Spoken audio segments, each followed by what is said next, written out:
من میخوام ساندویچ درست کنم. خیلی خوشمزه است. بادمجون واویج. من یه کمی هم از این تخم مرغ برمی دارم، واقعا حیفه اگه بر نداریم. بنابراین عجب ساندویچ، عجب بله‌ای شد. عجب بله‌ای شد. البته تناخور نیستم. بفرمایید. به به به. پس چی شد؟ نگینی درشت دار؟ نگینی چرا دیگه درشت؟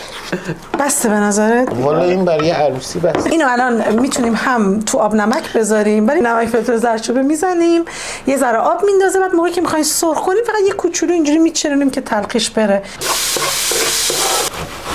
پس گوجه رو به پیاز اضافه میکنیم. بله. بچه‌ها اگه بادمجون خورین احتمالاً بهتر میدونید بدون شک خوشمزه است. اولا که هر چیزی با بادمجون خوشمزه است، یعنی حتی تا الان که نچشیدمش مطمئنم طعمش حرف نداره.